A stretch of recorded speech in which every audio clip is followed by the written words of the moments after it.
Dievo akivaizdoje. Visagalio Dievo akivaizdoje. Vardan kritusių brolių už Lietuvos laisvę ir nepriklausomybę. Vardan kritusių brolių už Lietuvos laisvę ir nepriklausomybę. Uoliai dirbti nepriklausomos Lietuvos atstatymo darbą. Uoliai dirbti nepriklausomos Lietuvos atstatymo darbą. Kad jaunas sūnus eis ginti brangiosios tėvynės, kad pavirtęs kaip ąžuolas girių puikus, lauks teismo dienos paskutinės, kad pavirtęs kaip ąžuolas girių puikus, lauks teismo dienos paskutinės. Šiandien dažnai girdime ir tiek iš senolių, tiek iš vadovėlių, tiek iš knygų, dienoraščių, spaudos, partizaną ar laisvės kovotoją. Atrodo, tam skiriama daug dėmesio, kalbame apie tai, bet ar tikrai visada susikalbame? Ir tas pasakojimas partizano, ką pasakojimas kito išties pradedant sovietmečiu, kai viskas buvo iš propagandos kalbama, kai juodinamas partizanų vardas.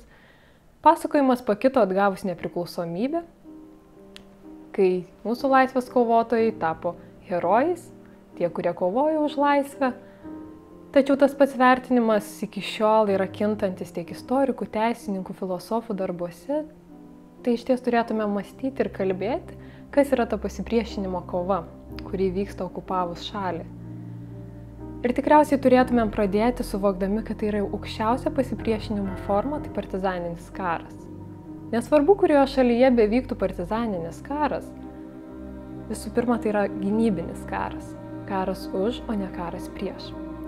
Jeigu mums yra įprasta pasauliniai karai, kurie yra karai prieš, siekdami užimti, okupuoti, atimti kitų žmonių laisvę, tai partizaninis karas yra už laisvę, už savo idėją, už tėvų žemę, už savo protėvius ir vaikus. Nepriklausomybės sąlygomis atsiradusi demokratinė valstybė turi susidėti iš valdžios ir jai pavaldžių piliečių, kurie suklūsta, paklūsta, tačiau valstybė įsipareigoja ginti tą pilietį, garantuoti jam laisvę, gerovę. Ir kai 1918–20 tik ką susikūrusi valstybė buvo apginta nepriklausomybės kovose, visa valdžia suprato, kad didelį dėmesį reikia skirti šalies gynybai. Tai tas dėmesys buvo skiriamas tiek politinėje, tiek karinėje, taip pat švietimo ir kultūros srityje. Taigi būsimoji partizanų karta, net nesąmoningai, pasąmonėje išties tapo tie, kurie suprato, kaip reikia ginti savo šalį. Būtent jie užaugo girdėdami apie nepriklausomybės kovas, girdėdami apie okupuotą Vilnių ir suprato, kad tą duoklę jie turės atiduoti ir patys galbūt kažkada, kai ateis tam tinkamas laikas. Ir tai yra visiškai natūralaus, tokio europinio konteksto 19–20 amžiui susikūrusios demokratinės valstybės, jos buvo tautinių pagrindų sudarytos. Ir tada žmogus suprato, kad valstybė, naujai sudaryta valstybė yra kiekvieno piliečio atsakomybė, kad ginti priklauso ir jam, kad valstybė kaip tautos namai yra ir jo namai, o namus ginti išties yra senas kultūrinis reiškinys, kuris turi teisę kiekvienas apginti jam priklausančią žemę. Kartu tai buvo gražus dar 1922 konstitucijoje įrašytų priesakų kiekvienam piliečiui, kad Respublikos teritorijos gynimas yra kiekvieno piliečio pareiga. Taigi Dainavos apygarda, kaip ir daugelis kitų, gimė palaipsniui, tai buvo natūralus, augantis procesas. Iš pradžių Dainavos apygarda, vadinta A apygarda, ryškesnį susivienijimą išreiškė 45 lapkritį. Apie vieną lyderį, kartais keli susibūrę jam pavaldus kovotojai, išreiškė paklusnumą. Ir pirmuoju tokiu lyderiu Dainavos apygardoje turėtume laikyti Juozą Vitkų Kazimieraitį.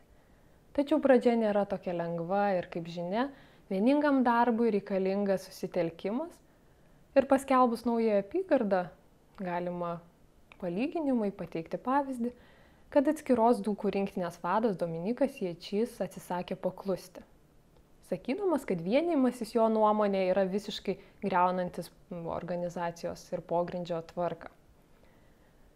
Nepaisant to, dar po pusmečio 46 pavasarį buvo įkurta jau vieninga Dzūkus vienijanti apygarda pavadinta Dainavos apygarda. Ir kad ir kaip bebūtų keista, būtent tuo vadu tapo tas pats, dar tik prieštaravęs Dominykas Ječys Ažuolis. Tai prasidėjo Dainavos apygardos kelias. Dabar sunku suvokti, ką jautė mūsų seneliai ir proseneliai. Mes galime tik numanyti, įsivaizduoti, pabandyti prisimatuoti kovotojų rūbą, artimiau susipažinus su jų buitimi. Suradome 4 savanorius, kurie sutiko dalyvauti eksperimente. Pasėdėti vienumoje su savo mintimis drėgname bunkeryje, partizanų bunkeryje, ir vėliau tomis mintimis pasidalinti su filmavimo grupe. Filmavimas vyko bunkeryje ant Ratnyčiaus upės kranto, šalia Kermušijos kaimo. Jame slapstėsi 3 Lietuvos partizanai. Gera strateginė vieta, surasti sunku, bet labai drėgnas. Todėl ilgai jame užsibūti, ko gero, turėjo būti labai sunku. Ir greičiausiai jisai veikia kaip tarpinė stotelė.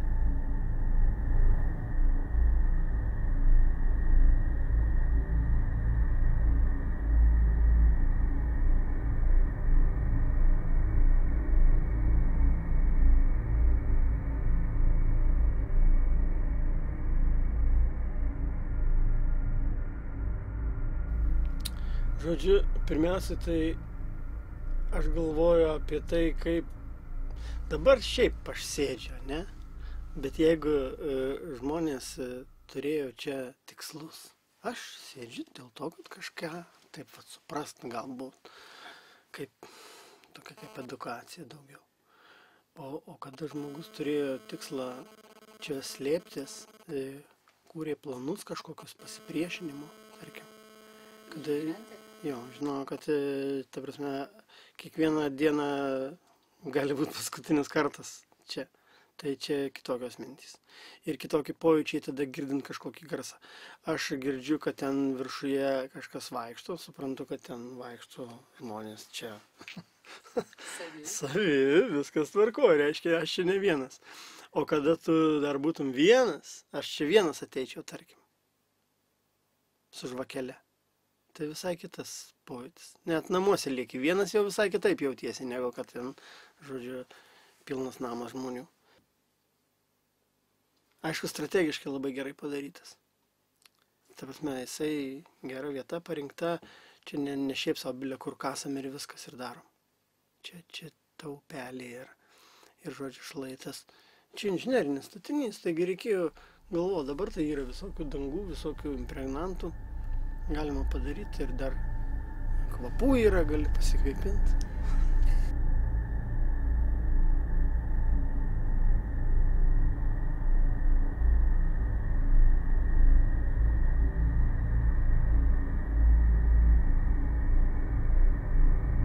Nežinau, toks įspūdis, čia yra sėdint čia tarp tų 4 sienų, tai yra toksai, kaip pasakyti, nežinomybė daugiau nežinomybė.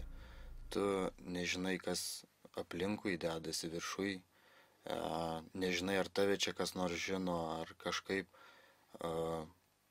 tyla, ramuma, galima čia sėdint, tai galima daug ką apmastyti, daug ką sukurti, galima, aišku, reikia ir kantrybės, jeigu čia ilgesnį laiką būt, reikia, kad ne vienam irgi žmogui atrodo būt, nes neturint kontakto su nieko čia labai sunku palūžti, lengva palūžti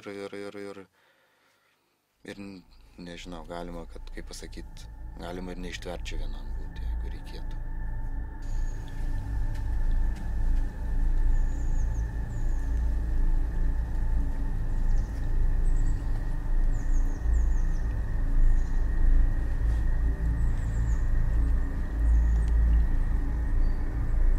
Pirmiausia, tai vis dėlto slegianti atmosfera. Maža to, kad prisiminimai yra iš vaikystės, bet ir aplinka šita yra pakankamai įspūdinga, kad šitą suvoktum šito būvio, reiškia, visą situaciją anais laikais ir sąlygas šitas visas ir visą padėtį, prasmę visą ir išeities iš šito taško, taip sakant, galimybės, kokios buvo. Visą tai labai veikia stipriai žmogų, man atrodo, kiekvieną, kas čia galėtų pabūti.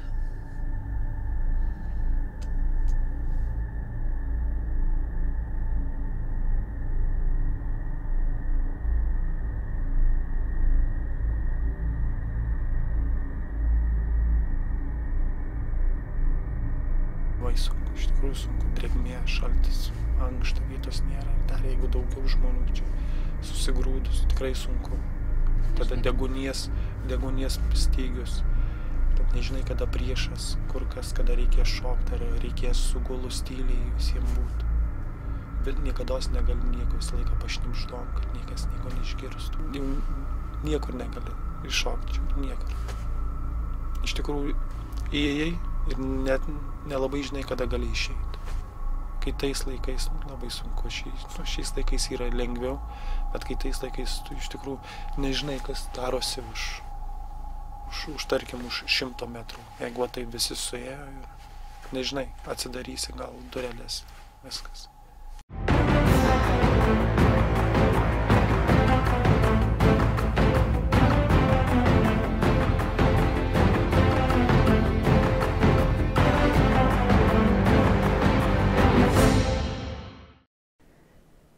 Juozas Vitkus Kazimieraitis gimė 1901-aisiais Žemaitijoje netoli Tirkšlių. Išaugo iš šeimos, kuri išties buvo pilietiška ir patriotiška, ir tų šaknų turėtume ieškoti dar jo senelio Mykolo pasakojime.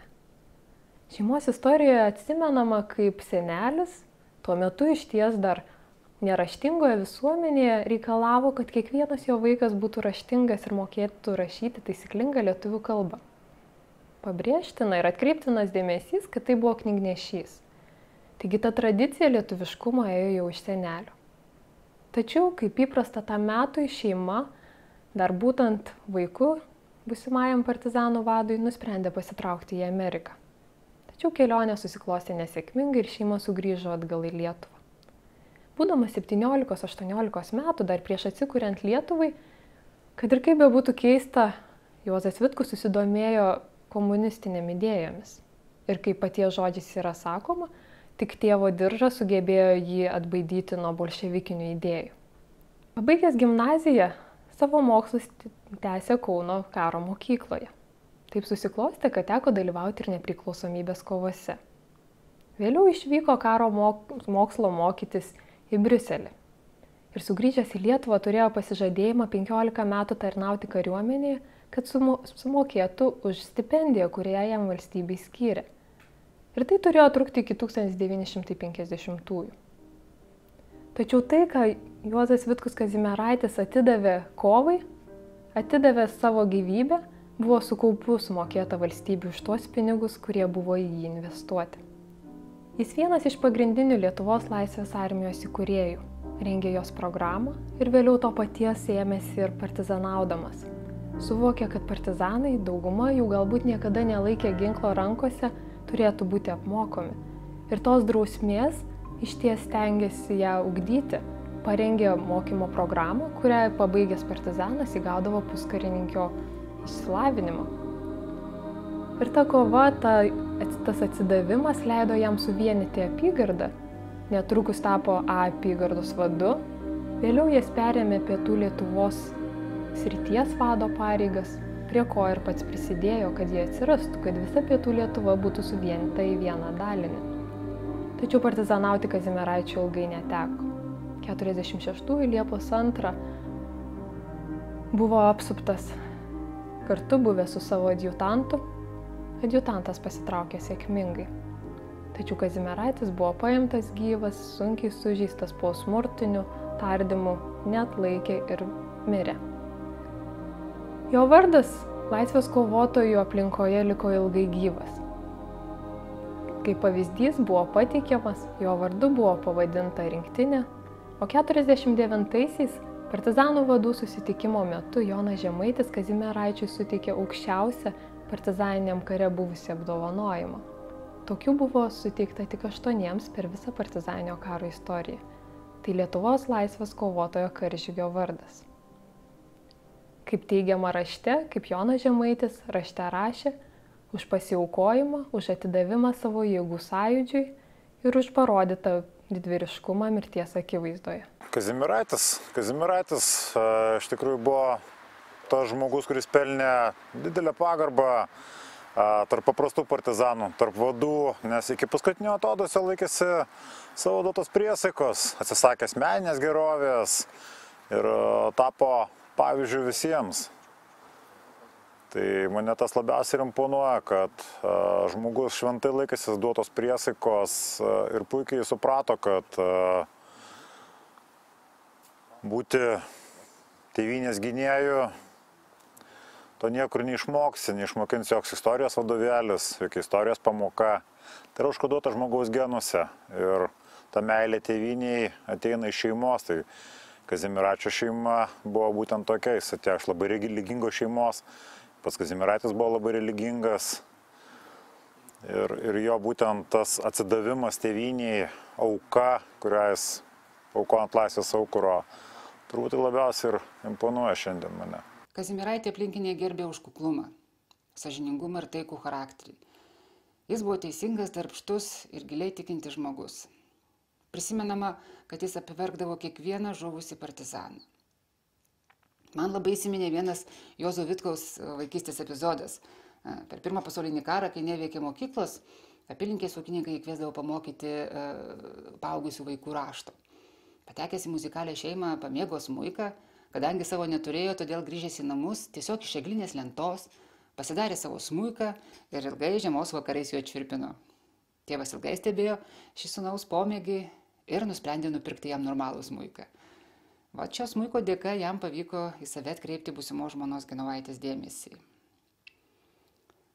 Labai apmaudi Kazimieraičio žūtis. Šį kartą nebuvo jokios išdavystės, tiesiog sėdėdamas mažame tankiame bunkeryje, neišlaikė susidariusios ginčių tarp partizanų sukurtos įtampos ir dar tas deguonies trūkumas, jis su savo adjutantu Diemedžiu išėjo į viršų, atokiau bunkerio, nepastebėję nieko įtartino, jie nuėjo prie šalia esančios balutės ir šiek tiek prarado budrumą. Pradėjo garsiau kalbėti ir juos atsitiktinai išgirdo kareiviai, kurie jau rinkosi prie mašinų po miško šukavimo. Diemedžiui pavyko pasitraukti, o Kazimieraitis sunkiai sužeistas pateko jiems į rankas. Mušamas ir spardomas buvo atvilktas į kaimą, suvarę žmonės reikalavo, kad jie atpažintų, bet niekas neprisipažino, visi tvirtino, kad nežino, kas toks. Ką stribai sulaikė, jie sužinojo tik po Kazimieraičio mirties. Kas vyko vėliau, tai primena jau siaubo filmą. Kūnas išmetamas aikštėje, vėliau bijota, kad partizanai gali pavogti, užkasa, po kiek laiko atkasa, fotografuoja, vėl veda žmonės atpažinimui, vėl užkasa, tada atveža buvusį partizaną kalinį iš Vilniaus ir kad patvirtintų tapatybę, tada vėl atkasa, kiek ten kartų kasinėjo, nieks nežino, nes galutinė palaidojimo vieta vis dar nežinoma.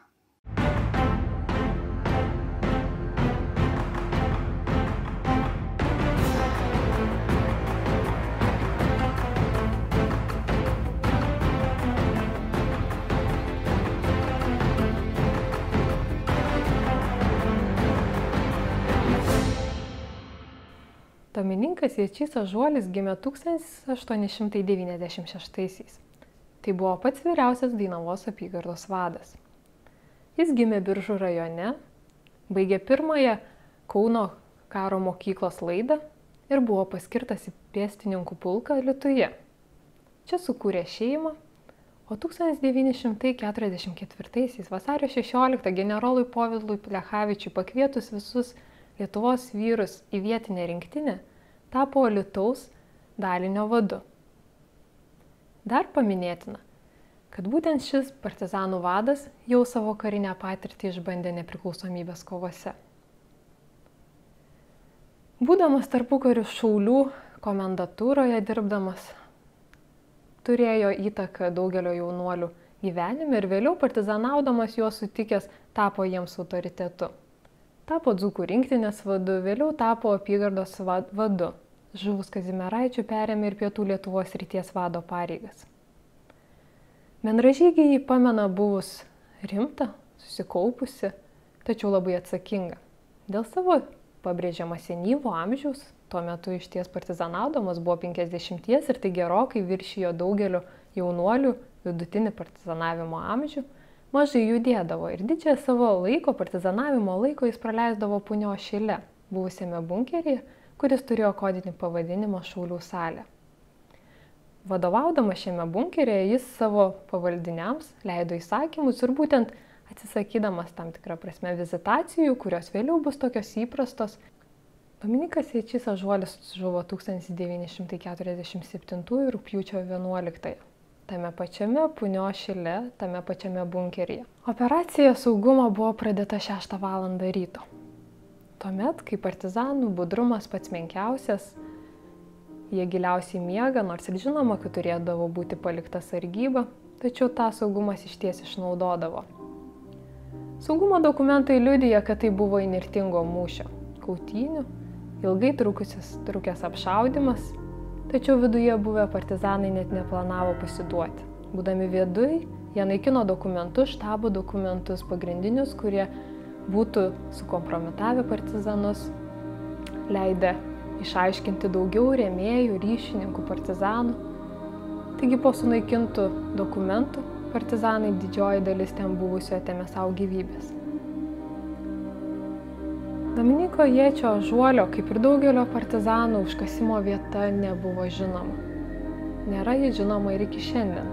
Tačiau 2011-aisiais atsirado viltis, kad galbūt tą vietą pavyks nustatyti, nes saugumo dokumentuose buvo surastas aktas, kuriame rašoma, kad 3 km už Alytaus, 150-200 metrų į šiaurę nuo žydų kapinių, 1,5 metro gylyje buvo naktį atvežti 4 Punios Šile žuvusių partizanų palaikai.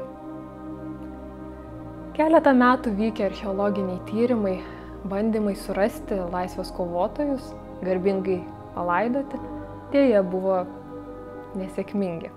Tačiau viltis surasti partizanų vadą ir kitus laisvės kovotojus išlieka, kadangi turimos gana tikslios žinios, kurių didžioji dalis laisvės kovotojų dėja nėra užfiksuotų. Partizanų buitis buvo labai skurdi. Teko kęsti alkį, nepalankės oro sąlygas, medikamentų, ginklų trūkumą. Dėl nuolatinio slapstymosi bunkeriuose, miškuose ir pelkėse juos lydėjo įvairios ligos. Reumatizmas, sąnarių uždegimai, plaučių tuberkuliozė. O dėl higienos trūkumo juos užpuldavo niežai ir parazitai. O dar kur sužeidimai, traumos, žaizdos. Liongino Baliukevičiaus dzūko dienoraštyje yra minima, kad vado Ažuolio rankos dėl egzemos buvo nuolat apibintuotos. O Vanagas savo dienoraštyje užsimena, kad bunkeryje nuolat trūko deguonies. Dėl to svaigų galva, iš nosies bėgdavo kraujas. Dėl deguonies ir saulės trūkumo partizanai būdavo labai išbalę. Ir tai dažnai juos išduodavo, juk nebereikalo partizanai sakė, kad mūsų saulė yra mėnulis. Gyvenimas nuolatinėme pavojuje, ilgalaikis stresas, saugumo trūkumas veikia psichologinė būsena. Tokia buitis ir būtis negali likti be pasekmių.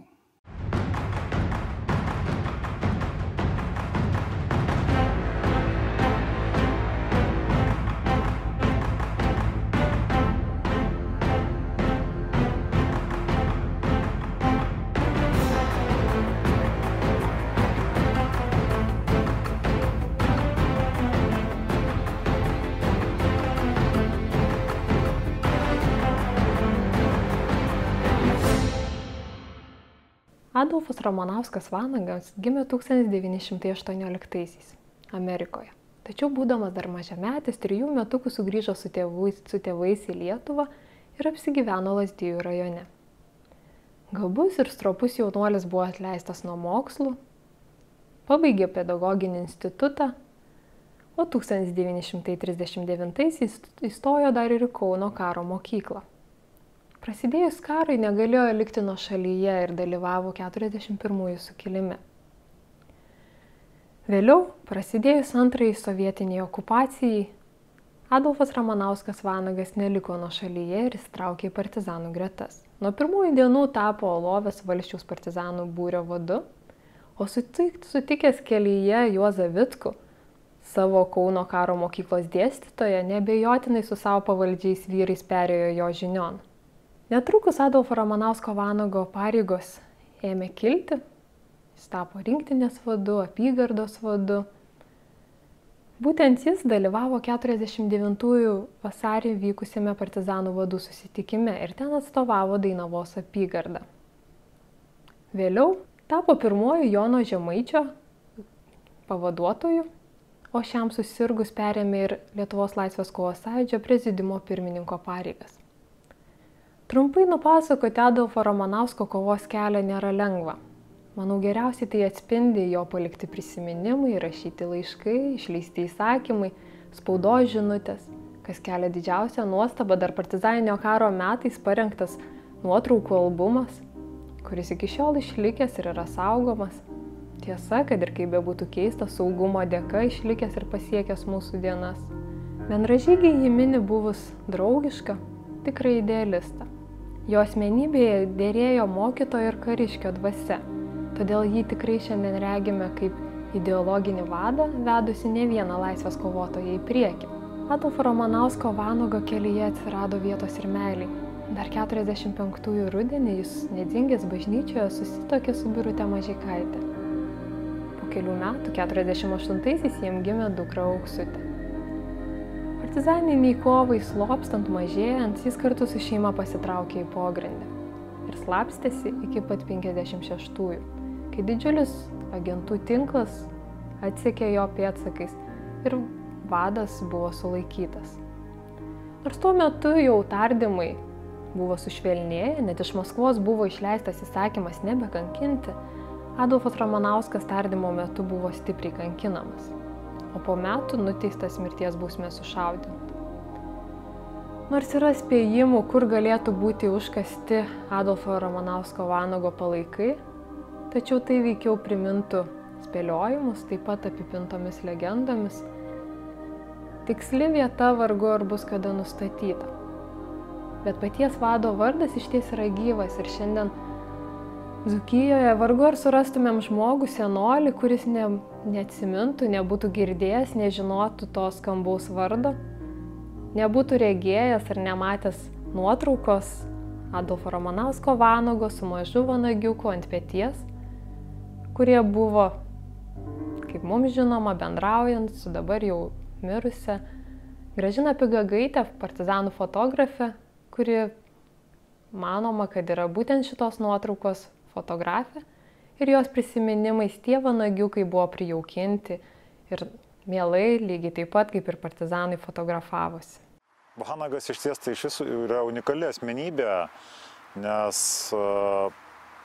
būtent savo vadovavimo laikotarpiu jis sugebėjo sujungti du labai svarbius dalykus į vieną, tai yra ir pedagogo, ir karininko profesijas. Ir tą panaudoti vadovaujant partizanams.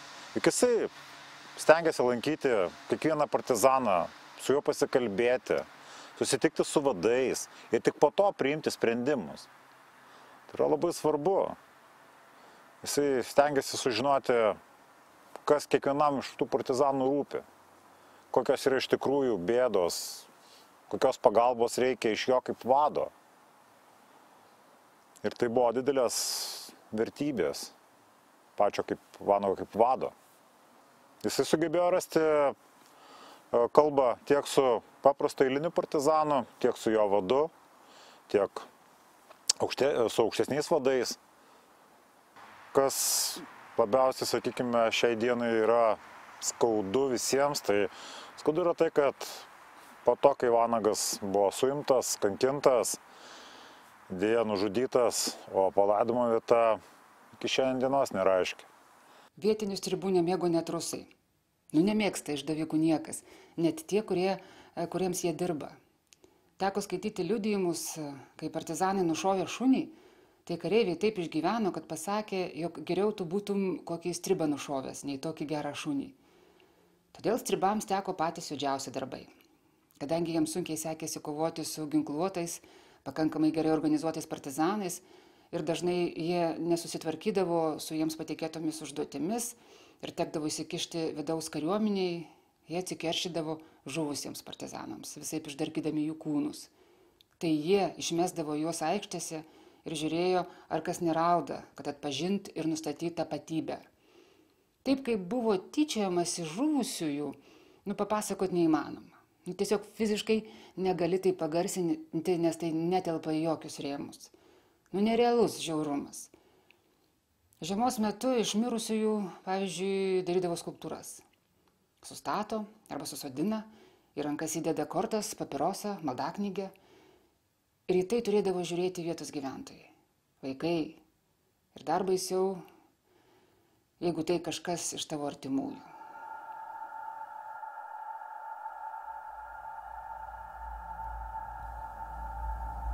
Vai mano sūneli, sūneli obolėlė, vai kaip tu palikai, man įsiratėlį, savo motinėlį.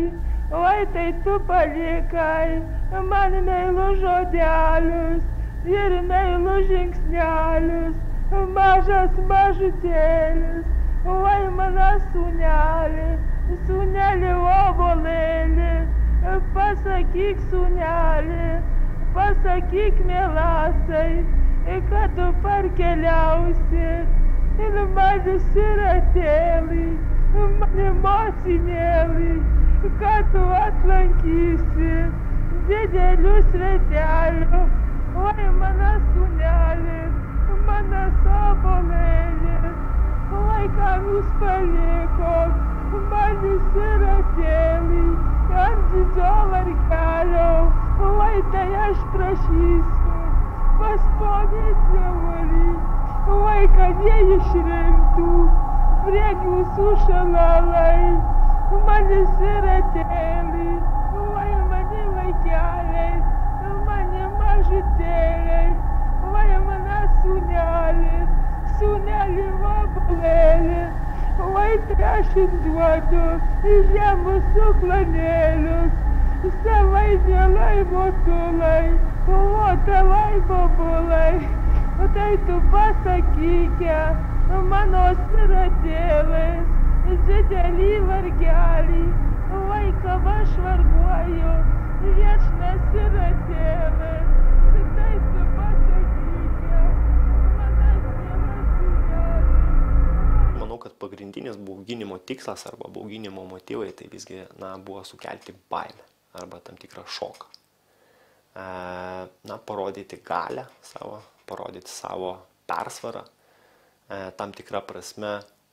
Ir tikslas iš tikrųjų priversti žmonės pasijausti bejėgiškais, trapiais. Ir tokie pavyzdžiai, tarkim, kai atveža kūną į turgaus aikštę ir tiesiog išmeta, tai buvo tiesioginis pavyzdys, kaip bus pasielgta su tais, kurie nepaklus jų valiai arba jų įsakymams. Tačiau iš kitos pusės tie patys bauginimai ir veikia atvirkščiai. Nes bauginimai be abejo, jie kelia baimę, kelia kitus nemalonius jausmus, bet tuo pačiu jie kelia ir tokius jausmus kaip pyktį, galbūt kerštą ir panašiai. Tai yra sukuria motyvus priešintis. Sukuria tai yra akstinas mūsų tiems veiksmams, galbūt, kurie ir vyko tais laikais, tais metais. Tiesiog tada buvo tai priesaika prieš tėvynę, priesaika prieš kitus, tai yra vienas dalykas, bet kai tiesiogiai yra, tarkim, nužudoma arba kankinama pažįstamų žmonių grupė, ar tai būtų šeima galbūt, ar tai būtų kaimynai, tai tas paveikia tiesiogiai, labiau tiesiogiai. Ir dėl to žmogus yra labiau galbūt ir pasiryžęs veikti, priešintis, imtis ginklo galų gale ir žūti. Ypač įsivaizduokit situaciją, jeigu, ir tokių pavyzdžių aš manau buvo ne vienas, kai sušaudydavo, nužudydavo visą šeimą. Ir tarkim, tas žmogus likdavo vienas. Tai iš esmės, galbūt anksčiau jisai gyvendavo dėl jų, o šiuo atveju jau nėra dėl ko gyventi.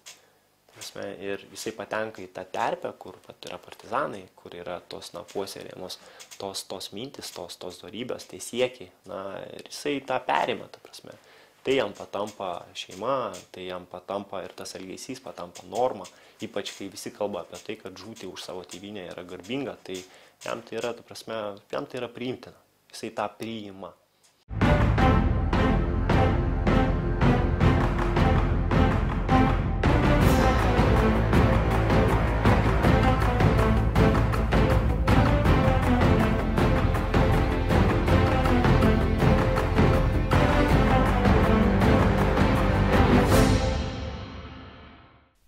Benys Labėnas, kariūnas, gimė 1918 Lazdijų rajone. Jo tėvelis buvo nepriklausomybės kovų dalyvis, todėl šeimoje augo matydamas pilietiškumą ir patriotiškumą. Jis visų pirma minėtinas kaip gabus poetas. Pabaigęs mokslus, įstojęs studijuoti, tam, kad prisidurtų prie pragyvenimo, savo kūrybą spausdino tarpukario spaudoje. Dirbo korepetitoriumi.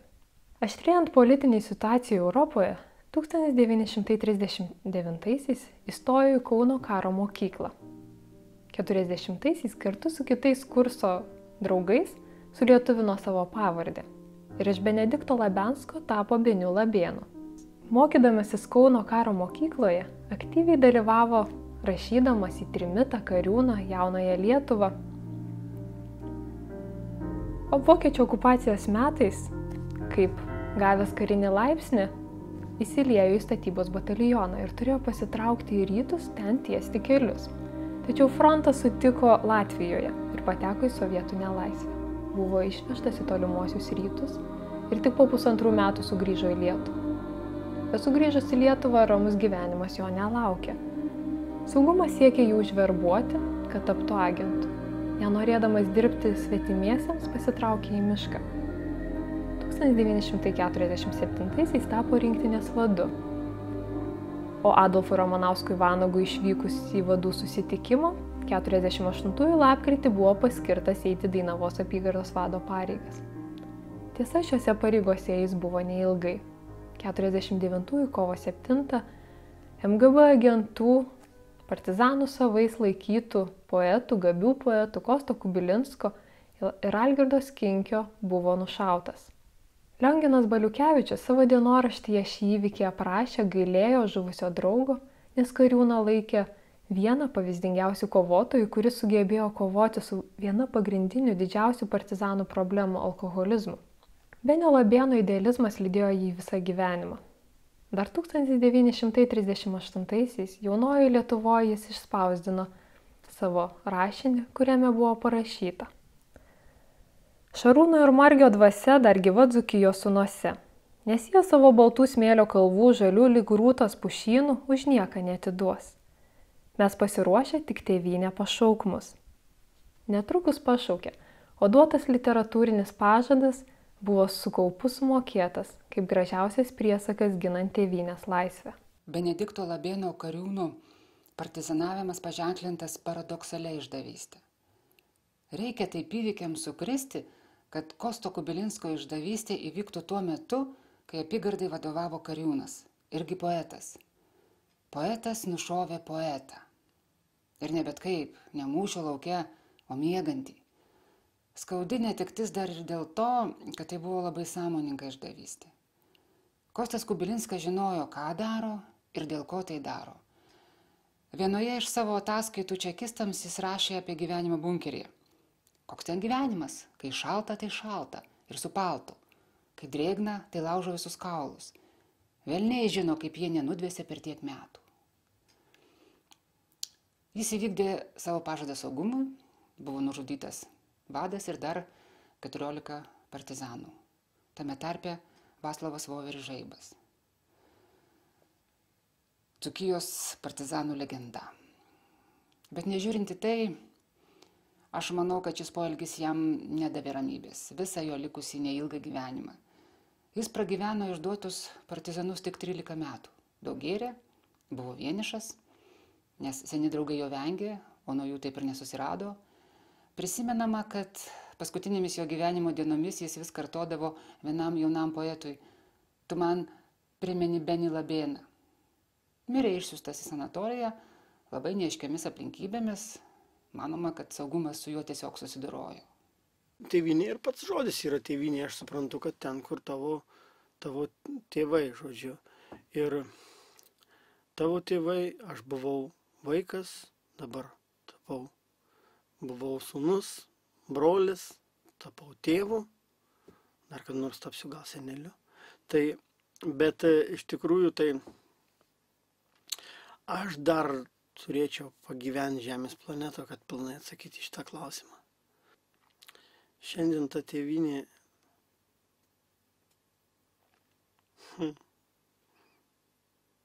man taip keista, nes kiekvieną kartą vis kitoks. Baltijos kely buvo viena tėvynė, vienaip tėvynė. Išvažiavus į užsienį, tu kitaip supranti tėvynę, nes reikia pristatyti tėvynę. Tėvynė tai mano namai, aš čia gimęs, užaugęs, aš čia viską žinau, aš žinau, kad aš čia galiu viską gauti, ko man reikia, aš galiu atsipalaiduoti čia, nueiti pažvejoti bent kur. Svečioj šaly to galbūt ir nepatirsi, ten reikės kažkaip kitaip, viskas vis tiek yra kitaip, negu savo šaly, savo tėvynėj. Tėvynė tai yra, kaip pasakyti, viskas, ką turi. Tėvynė yra sudaryta iš tėviškių, iš mažų tėviškių. Kiekvienas mes turim savo tėviškį ir visi piliečiai mes turime savo tėvynę visą sulipdytą iš tėviškių. Todėl man yra labai aiškus ir atsakymas, man tai yra tėviškė. Šitas kampas, šitas kraštas, šitas ežerėlis, šitas upelis, ta pušelė ir taip toliau. Jeigu man tai kas nors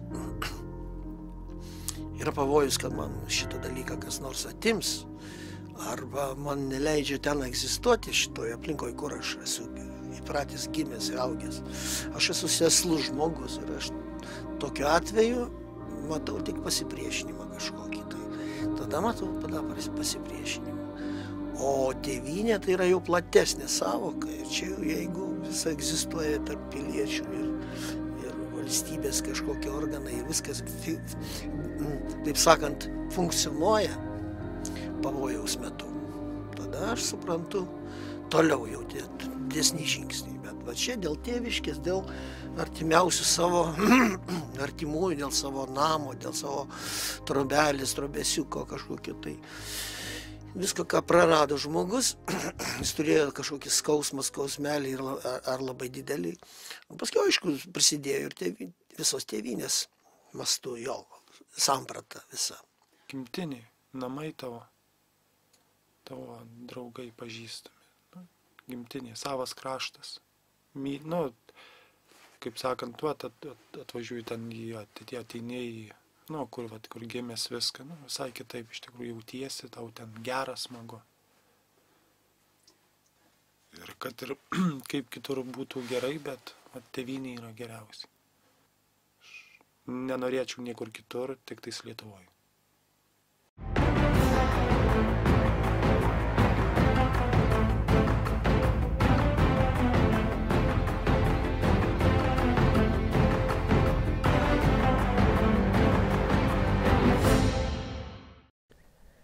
Lionginas Baliukevičius dzūkas gimė 1925-aisiais. Tai buvo pats jauniausias Dainavos apygardos vadas. Išties jis gimė turtingoje pasiturinčių tėvų šeimoje, jie buvo dviese, dėl to tėvams išleisti į mokslą sūnų nebuvo sudėtinga. Jis įstojo į Kauno universiteto medicinos fakultetą, tačiau prasidėję įvykiai neleido jautriam jaunuoliui likti nuošalyje ir jis pasitraukė į pogrindį. Dar 1944-aisiais, pakvietus generolui Povilui Plechavičiui, jis įsirašė į vietinę rinktinę, tikėdamasis jau tada, būdamas dar gana jaunas, atiduoti savo jėgas tėvynei. Į mišką atviliojo toks pat idealizmas. Nors Lionginas turėjo taikaus, jautraus žmogaus bruožus, tą pirmiausia regime skaitydami jo garsųjį dienoraštį, karingąją savo pusę dzūkas augino Vaclovo Voverio Žaibo aplinkoje. Ir tai idealistą pavertė kovotoją dėl Lietuvos nepriklausomybės ir laisvės. Talentingas jaunuolis atkreipė į save dėmesį ir netrukus pateko į štabą. Jam patikima dirbti su spauda. Patys partizanai teigia, kad daugelis žodžių, svarbių, skambių, gali būti kur kas svarbesni negu medžiaginiai ginklai. O dzūkas manė, kad partizano galia slypi jo sieloje širdyje, bet ne ginkluose. Jis kartu su Adolfu Ramanausku buvo tie, kurie 50-aisiais pradėjo leisti net rusų kareiviams skirtą leidinį Svobodnoje slova, laisvasis žodis, kur kareiviams aiškino partizaninio karo esmę ir prasmę. Bet tai nereiškia, kad dzūkas niekada nekariavo, niekada nedalyvavo kautynėse. Jis, kaip ir daugelis kovotojų, matė savo bendražygių žūtis, o neretai ir pats atsidurdavo jų apsuptyje. Praėjus 3 metams nuo partizanavimo pradžios, dzūkas buvo paskirtas Dainavos apygardos vadu. Po šių įpareigojimų jis savo dienoraštėje paliko įrašą. Dabar aš 250 gyvųjų ir 1000 žuvusiųjų valdovas, žuvusiųjų ir mirusiųjų vadas. Vado pareigose jam išbūti teko apie metus, nes 50-ųjų birželio 24 apsuptas bunkeryje nusišovė. Lionginas Baliukevičius garbingai tautos istorijai paliko didžiulį rašytinį palikimą. Kad ir jo dienoraštis, kuris dažnai skaitomas, mano dėmesį patraukė minimais bunkeriais. Per 1 metų laikotarpį, kuris yra aprašomas dienoraštyje, jis mini 23 skirtingus bunkerius, kuriuose jam teko lankytis arba buvoti. Tik keletas jų šiandien yra žinomi ir rašyti bendrą mūsų paveikslą. Tad įvairesnė pažintis su mūsų didžiavyriais atsivers tada, kai mes išties galėsime pažvelgti į jų sukurtą pasaulį, kai pamatysime partizanų valstybę ne tik žuvusiųjų vietomis, bet vietomis, kuriuose jie kovojo, slapta susituokdavo, melsdavosi, švęsdavo apdovanojimus ir daugelį kitų svarbių tai kovai akimirkų. Adolfas Ramanauskas Vanagas savo dienoraštyje labai detaliai aprašo partizanų priesaiką. Ir iš aprašymo galima suprasti, kad jam tai buvo labai svarbi akimirka. Akimirka buvo svarbi ir susirinkusiems vyrams. Ta kartą jų susirinko 120. Jų laukė 2 kunigai, priesaika vyko vienuolyne, mažoje koplytėlėje. Ji buvo tokia maža, kad vyrams teko keistis. Išpažintys, mišios, priesaika. Vyrai buvo labai susikaupę. Akimirka buvo tokia jaudinanti, kad daugelio akyse spindėjo ašaros. Kunigas pusbalsiu skaitė priesaikos tekstą, o visi tyliai kartojo priesaiko žodžius. Tada pabučiavo kryželį, trispalvę ir ginklą.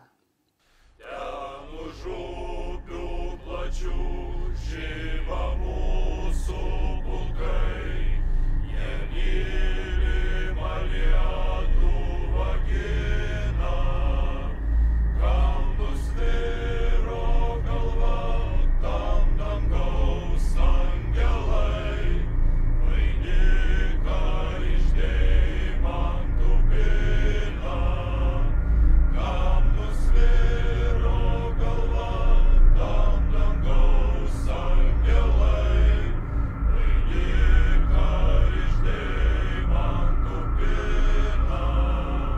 Man yra žinoma, kad už šios priesaikos sulaužymą būsiu baustas mirties bausme. Man yra žinoma, kad už šios priesaikos sulaužymą būsiu baustas mirties bausme. Tepadeda man viešpats Dievas mano darbuose tėvynės labui. Tepadeda man viešpats Dievas mano darbuose tėvynės labui. Priesaika pirmiausia yra labai glaudžiai susijusi su tiesos momentu. Ir priesaika tai iš esmės yra įsipareigojimas, ne, ir tam tikra atsakomybė. Ir pasižadėjimas laikytis tam tikrų taisyklių. Ypač kai ta priesaika yra priimama bendrai, ta prasme, kad tai yra oficialiai daroma. Galima pagalvoti, jog tai yra tam tikras simbolinis dalykas, tačiau iš tikrųjų tai nėra taip. Tiesiog kiekvienas darbas arba kiekviena profesija turi savo tam tikrus pareigybinius aprašus, ne, į kurį įeina tam tikri dalykai. Tai yra mūsų teisės, mūsų pareigos, mūsų atsakomybės ir panašiai. Ta priesaika, tai yra daugiau. Jinai atspindi tą psichologinį, tą socialinį momentą. Tai atspindi tuos dalykus, kurie galbūt nėra pasakomi, tačiau savaime yra suprantami. Tai iš esmės priesaika tai yra tam tikra elgesio norma, kurią mes priimame, su kuria mes sutinkame, kuriai mes pritarėme.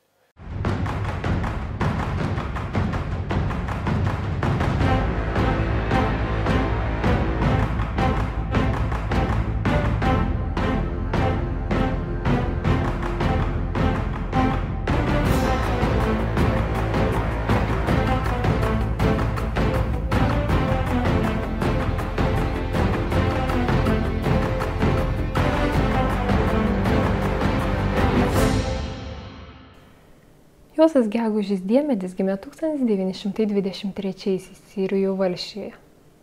Tai buvo išsilavinęs nagingas jaunuolis.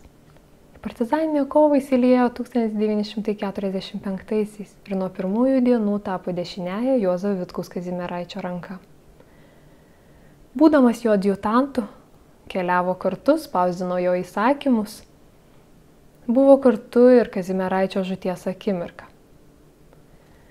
Tačiau jam sėkmė nusišypsojo ir pasitraukė sėkmingai. Vėliau dar 5 metus atidavė Laisvės kovos sąjūdžiui. Nors mirtis visada buvo šalia. Žinoma, kad jį net trenkė žaibas, po ko turėjo ilgą laiką gydytis. O keli mėnesiai prieš žūtį buvo sunkiai sužeistas į krūtinę, nutraukti 2 dešinės rankos pirštai. Vienas ryšininkų, nežinodamas, kad bendrauja su informatoriumi, apie šį susidūrimą su stribais minėjo, kaip gaila žuvusio vėjo, Diemedžio bendražygio. Su juo kalbėdavomės apie Lietuvos ateitį. Bet gerai, kad nežuvo Diemedis, nes partizanai tada pakriktų. Ir jo drausmingumas išties atsispindi ir įsakymuose, kurie yra išlikę. Pavyzdžiui, rašydamas apygardos vadui, dar tuo metu, kai ėjo rinktinės vado pareigas, jis susirūpino tarp partizanų ir rėmėjų ryšininkų kylančių muštynių. Ir tam, kad užkirstų kelią, jis išleido įsakymą, kad tie, kurie sukelia muštynės, būtų baudžiami. Jaunas ir veiklus partizanas neliko nuošalyje žuvus jo tiesioginiam pirmajam vadui Kazimieraičiui. Sulig kiekvienu vadų pasitarimu jo pareigos augo, jis kilo vis aukščiau. Adolfas Ramanauskas savo prisiminimuose mini jį kaip optimistišką, jam įspūdį palikusi jaunuolį. Juozo Diemedžio kaip apygardos vado kandidatūra iškelta dar 49-aisiais. Tačiau, kaip rašo Lionginas Baliukevičius savo dienoraštyje, to atsisakyta, nes suprasta, kad būtent tuo metu nebus kam vadovauti rinktiniai. Tačiau tos pareigos jam atėjo po metų, kai žuvo pats Lionginas Baliukevičius. 50-aisiais laisvės kovotojų jau buvo gerokai mažiau. Dėl to jis turėjo užimti ir Pietų Lietuvos srities pavaduotojo pareigas. Juozas Gegužis tapo klastingai veikiančio MGB tinklo dalimi. Saugumas dėjo didelės pastangas, kad surastų šį apygardos vadą.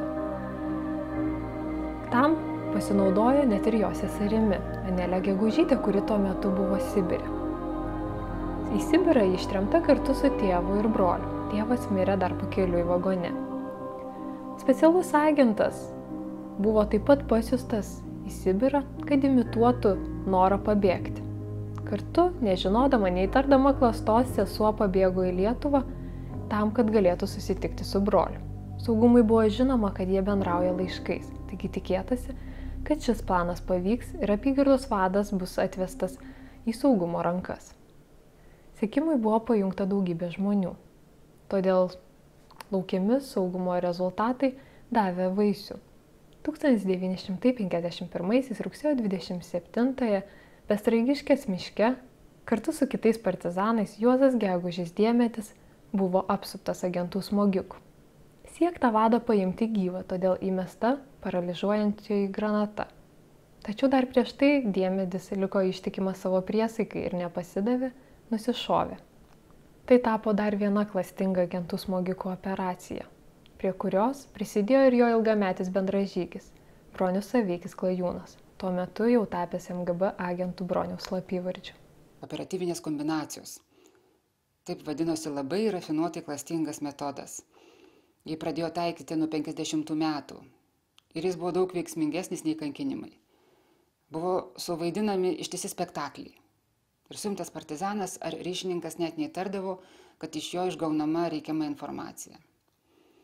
Tradicinis scenarijus tai, kai suimtą į naktį perveždavo į kitą vietą ir neva partizanai mašiną užpuldavo ir išvaduodavo. Tada nusivesdavo pas save į bunkerį ir jeigu žmogus patiki, jis papasakoja savo istoriją. Aišku, ilgainiui partizanai perprato šias gudrybės, bet neatstatomo žalos buvo jau padaryta daug. Dabar skaitant įvairius liudijimus, stebina, kokie kartais buvo metami dideli resursai, kad surasti vieną žmogų. Kad sugautų Diemedį buvo suruošta, net ne kombinacija, o ten ištisa operacija. Buvo sukurta legenda, ruošiamas agentas, kuris važiavo į Tiumenę. Tai daugiau kaip 3000 kilometrų, kad įkalbintų jo seserį pabėgti, tikėdamasis, kad jį atves pas Diemedį. Kiek tam reikėjo skirti laiko, lėšų ir žmonių.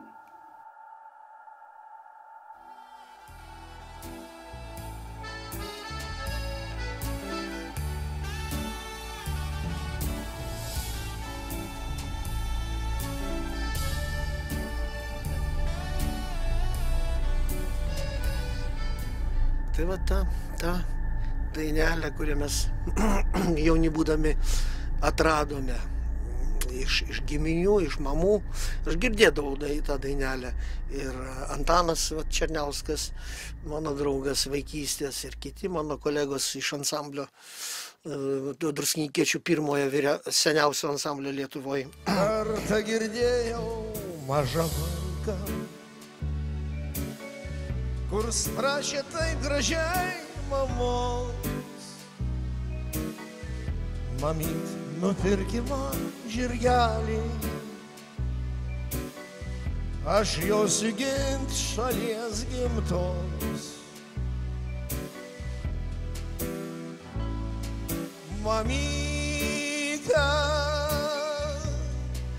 nupirki man žirgelį, gražiausią žirgą Lietuvos.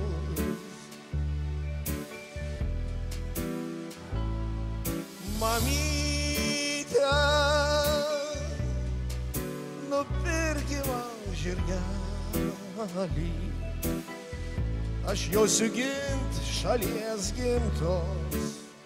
Tai vat mes po trupinėlį tos dainos surinkome iš mamų, iš močiučių, taip sakant, giesmelių, nes kiekviena moteris dainavo truputį kitaip, tie žodžiai būdavo, melodija biškai pakraipyta, bet kadangi aš jau muzikos mokykloje buvau, trupučiaka tos logikos jau muzikinės turėjau įgūdžių, tai surinkėmės, aš surinkau visą tą į krūvą ir, taip sakant, tą dainą, galima taip sakyti, sutvarkiau. Nu ir jinai skamba dabar, ir iki šiol skamba, ir prieš tai skambėdavo, tai mes grodavom restorane, tais pavojingais laikais, jeigu sakyt, rizikuodami, bet tai vaikėziškai, kadangi mes buvom labai populiarūs, tai išdrįsome. Ir štai prabėgo daugel metų, graži jaunystė jau visa, jau stovi žirgas pagalnotas ir motinėlė jo liūdna.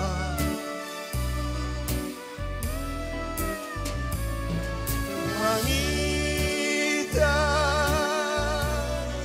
neverk ir neliūdėki, nes žirgas jis lydės kare.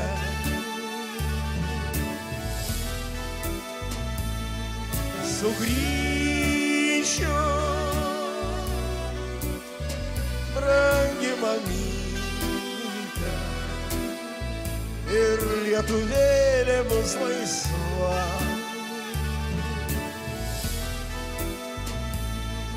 Sugrįšiu, brangi mamyte, ir tėviškėlė bus laisva. Ateidavo mūsų gerbėjai. Gerbėjai, bet tarnaujantis visai kitam dievui. Anam šėtonui.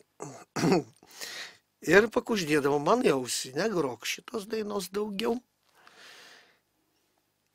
Pirštų parodydavo ir, na kągi, aš tuo metu ir negrodavau. Kai matydavau, kad jų nėra, tai vėl pagrojam kartais.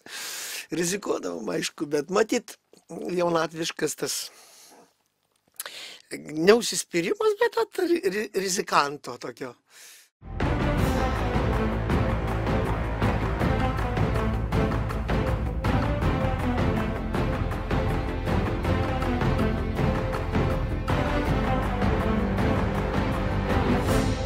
Vincas Daunoras Ungurys gimė 1921 Žiūrų kaime Marijampolės apskrityje. Partizaninę kovą įsiliejo 1944, taigi per dešimtmetį patyrė išties visko. Tapęs apygardos vadu po Gegužio žūties, išties perėmė jau sudėtingą apygardos situaciją. MGB buvo pasidarbavusi, viskas buvo apraizgyta agentais, informatoriais. Galutinį tikslą MGB pasiekė, kai sukūrė legendinį Dainavos apygardos štabą.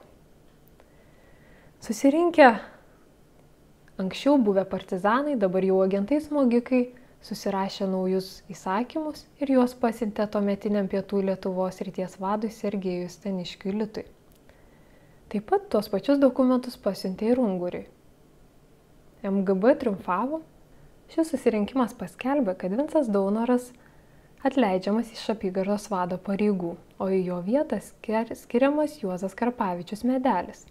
Dabar jau MGB agentas, bet dar visai neseniai buvęs partizanu. Jis Gegužio operacijos metu buvo paimtas gyvas. Neatlaikęs tardymų, saugumas su juo susidorojo ir užverbavo. Sukūrė legendą, kaip šis partizanas neva sėkmingai pasitraukė iš apsupties. Nelikus vadovybės, Vincas Daunoras partizanavo dar keletą metų. Saugumas dėjo didelės pastangas, kad sugautų šį partizaną, tačiau šis vis sėkmingai išsisukdavo. Tačiau ir jo kovos kelias baigėsi. 1954-aisiais kartu su dar vienu partizanu jis buvo apsuptas, tačiau sugebėjo nepasiduoti priešui ir atėmė pats savo gyvybę. Priešingai nei daugelio partizanų, šio laisvės kovotojo kapą mes šiandien turime. Nors jis, kaip ir daugelis, buvo išniekinti gatvėje ir vėliau nuvežti į netoliese buvusią Žvirdobę užkasti, sesuo sužinojo jo užkasimo vietą ir po metų palaikus atsikasė. Palaidojo šeimos kape Prienų kapinėse. Šis kovotojas, Vincas Daunoras, užbaigė didingą Dainavos apygardos istoriją. Tai man tai viskas paprasta, nes mano tėtis, žodžiu, pats buvo su partizanais, jisai 27 metų gimimo ir jam karo jau kaip oficialaus tokio, kaip buvo, reiškiasi, į Sovietų sąjungą įsiveržta 41. Pradžia jam buvo 14, o karo pabaigoje buvo jau 18. Ir gerokai jau po karo jisai buvo areštuotas, nes dar jisai, žodžiu, kaip jaunuolis priešinosi, bendravo su partizanais, su kovotojais. Čia viskas vyko Marijampolės rajone, Igliškėlė, Igliauka, va, tas kraštas. Ir pats buvo areštuotas, žodžiu, ir ne kartą buvo areštuotas. Ir jis man papasakojo, kaip viskas buvo, ne tai, kad iš tikrųjų pusę lūpų kalbėjo bendrai. Nes, nu ką žinai, vaikui pasakoja. Aišku, tėtis dar klausydavo pastoviai Amerikos balso. Vat įdomu man, kad tais reiškia, kada aš jau pats pradėjau klausyti, suprasdavau, ką jisai daro, nuo kokių gal 70 kelintų metų, jau kokių gal 72 gal kokių jau jisai leisdavo man kartu irgi klausyti. Aš dar tai nesuprasdavau, man to žinios neįdomus, nei ta panorama man įdomi tais laikais buvo, nei ta vrėmė. Bet vis tiek, aš jau žinodavau, kad ten iš kažkur, reiškia, iš užsienio apie tą Lietuvą, čia tie laisvi. Ir tas toksai posakis buvo, kartais tėtis ten su vyrais sėdėdavo, pasikalbėdavo, kad geltono, žalia, raudona, tai mūsų laisvės vėliava sugrįš iš užsienio Smetona ir Lietuva vėl taps laisva. Tokį eilėraštuką praleisdavo, biskį jau jie taip pralinksmėja. Kadangi esu gimęs iškart pokario metais, tai aš augau tais laikais, kai dar lakstė nenaudėliai stribai po miškus ir gaudė ir tuos likučius jau vargšų mūsų besislapstančių. Tai aš atsimenu iš mano močiutės kalbų, iš mano mamos, kadangi mūsų Sibire buvo 5 asmenys už pasipriešinimą, ne šiaip savo už pasipriešinimą, ir ginkluotą, ir. Tai aš atsimenu, kai mane slėpdavo krūmuose, kad stribai atlėkę nepamatytų, kieno vaikas nepaklaustų. Nes tada jau būtų ir močiutė išvežta, ko gero, ir kiti, kas liko dar neišvežti. Tai šitus dalykus aš jau supratau, tas slėpynės mano krūmuose, Mizarų kaime, mano buvo jau kaip žaidimas man. Man buvo nuotykis. Bet matot, ir praėjo daug dešimtmečių ir aš šitą suprantu jau visai kitaip. Jau man aišku, tas kaip faktas, kuris yra nepaneigiamas, nes aš pats dalyvavau tame. Mano dėdė žuvo irgi taip, iš bunkerio išbėgęs, nušautas buvo už pasipriešinimą. Tokia istorija irgi mane. Taip, kad aš nuo pat mažens žinojau, ką reiškia, kur yra priešas, kurioj pusėje. Tėvas legalizavo, jau čia pokario, skaityk, 46 metai. Jis legalizavo tuos, kurie prieš tai slapstėsi. O kaip legalizavo, jis darė dokumentus, įdarbindamas juos savo, jis buvo direktoriumi, dirbo purvo fabriko, ten, taip sakant, Durpyno fabriko direktoriumi. Ir jisai, priimdamas žmogų į darbą, mokėjo kažkaip išsukti, kad dokumentus legalizuodavo tą žmogų, kai jis galėtų pasirodyti jau. Ir šitokiu būdu išgelbėjo nemažai žmonių. Ir atsitiko taip, kažkas paskundė ir dieve, maža ką. Baigėsi liūdnai. Gavo 9 metus, bėgo, gavo dar 3 metus ir su broliu, kol nenustipo Stalinas, kitaip aš nepavadinsiu šito, neįvardinsiu tos mirties, tol kankinosi ir 10 metų išbuvo kaip nieko. Grįžo sulaužyta, taip sakant, gyvenimas sulūžęs, viskas, prasmės gyvenimo neliko. Dainavos apygardos gyvavimas pasibaigė 1952, kai viskas pateko į MGB rankas ir buvo sukurtas legendinis štabas. Tais pačiais metais baigė gyvuoti ir paskutinieji kartu organizuotai veikę būriai. Nors laisvės kovotojų dar liko, bet jie veikė pavieniui, jų kova nebebuvo tokia organizuota, jie neturėjo bendros vadovybės, neturėjo susirišimo. Laisvės kova laimėta. Drįsčiau taip kalbėti apie pasibaigusi, atrodo, ką tik minėjau, nuslopintą pasipriešinimą, bet ta kova buvo laimėta. Laimėta kiekvieno tą akimirką, kai pasiryžo išeiti į mišką. Sakoma, už kovą už laisvę žuvęs nežūsta, taigi tie paaukoję žmonės gyvybės jau tada buvo laimėtojai. Ta kova buvo laimėta ir atgimimo metais, kai vėl suskambo tautiška giesmė, plevėsavo trispalvės. Politinių požiūrių ta kova taip pat buvo laimėta 1999-aisiais, kai Seimas priėmė nutarimą, kad vyriausiųjų partizanų vadovybė buvo vienintelė teisėta okupuotos valdžios atstovė. Šiandien kalbėti apie kovą gyvenant taikos sąlygomis atrodo pakankamai lengva, kai turime stogą virš galvos, kai mūsų artimieji saugus, kai mes aprūpinti, sotus. Bet tai nereiškia, kad apie tai neturime kalbėti. Priešingai apie tai turime kalbėti kuo dažniau ir kuo daugiau.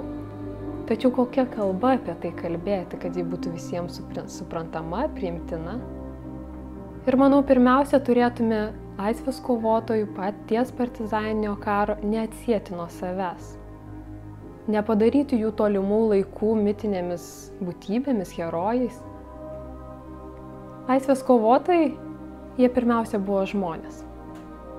Galbūt klydo atlikdami vieną ar kitą veiksmą, bet jie tikėjo šviesia mūsų ateitimi.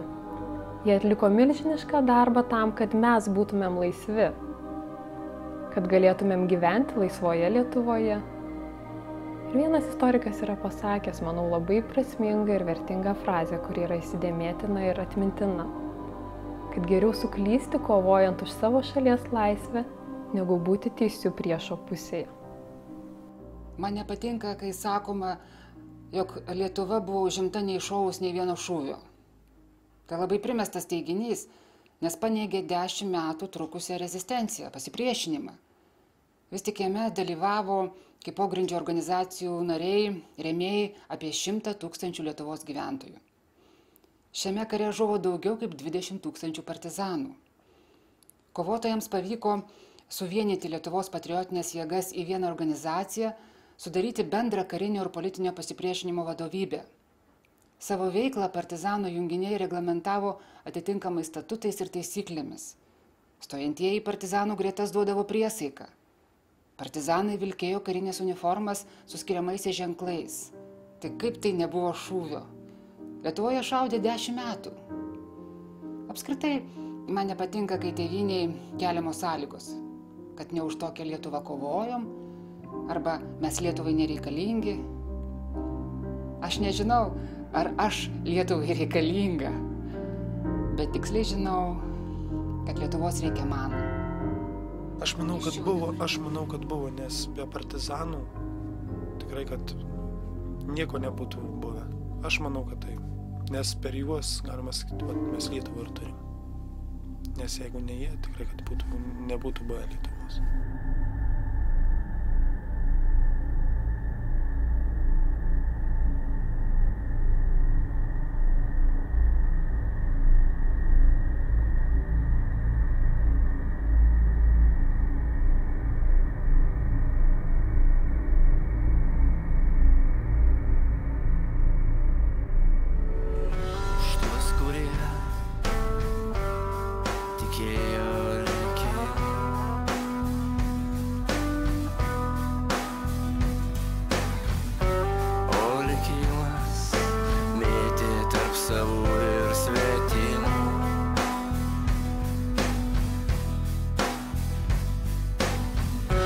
Žemės ir dangaus, tarp meilės ir kančios.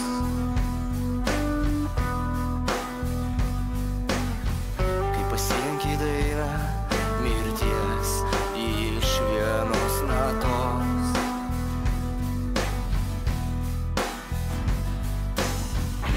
Kiek šiandieną atsiras tokių kaip jie.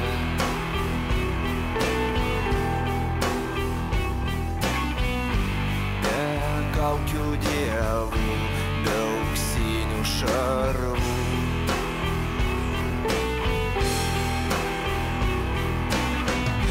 Be troškimų šlovės, o tik iš širdies.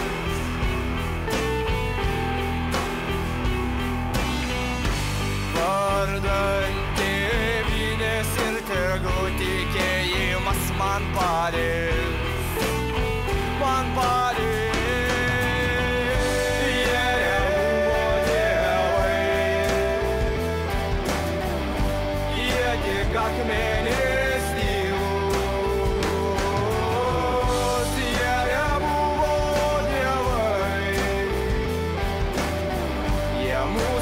laisvė